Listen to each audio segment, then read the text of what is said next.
মেছোভেরির দখল নিয়ে বোমাবাজির অভিযোগ। দেগঙ্গার চাপাতলার জুয়ারিয়া এলাকার ঘটনা। তৃণমূল ও নির্দল সমর্থকদের মধ্যে হয় বোমাবাজি। ঘটনায় থানায় অভিযোগ দায়ের করা হয়েছে। ইতিমধ্যে আরো বিস্তারিত জানবো। ফোন লাইনে রয়েছেন প্রতিনিধি ভক্তি দে। ভক্তি, ঠিক কি ঘটনা, এখনো পর্যন্ত কি জানা যাচ্ছে এই বিষয়ে? দেগঙ্গা চাপাতলা গ্রাম পঞ্চায়েতে স্থানীয় মানুষ মিলে একটি মেছোঘেরি কিভাবে বন্টন হবে তা নিয়ে তারা কিন্তু একটু সভা ডেকেছিল এবং একটি পিকনিকের আয়োজন করেছিল। সেই সভা চলাকালীন গতকাল রাতে কিন্তু ঘটনাটি ঘটে। বেশ কয়েকটি বোম্বিং করে তৃণমূলের অভিযোগ, নির্দল সমর্থিত যারা নাকি ওখান থেকে জয়লাভ করেছে তারা কিন্তু এই ঘটনা ঘটিয়েছে। যদিও এখন পুলিশ বিষয়টি তদন্ত করছে এবং দুজন আহত হয়েছে বোমাতে।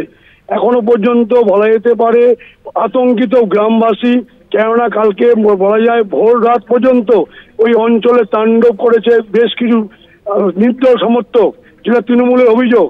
যদিও নির্দল সমর্থকদের অভিযোগ, এলাকা যখন এই জলকর বন্টন হয় সেখানে তৃণমূল ছাড়া কাউকে ডাকা হয়নি, অর্থাৎ স্থানীয় মানুষের অনেক ক্ষোভ আছে। এখানে কিন্তু কে মেছোভেরি দখল নেবে তা নিয়ে কিন্তু এখানে দখলদার চলছে, অর্থাৎ অভিযোগ পাল্টা অভিযোগ ছিল।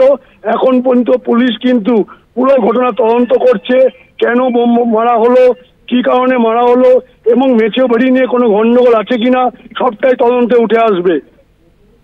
ধন্যবাদ তোমায়। আমরা কথা বলছিলাম, ফোন লাইনে ছিলেন প্রতিনিধি ভক্তি দে।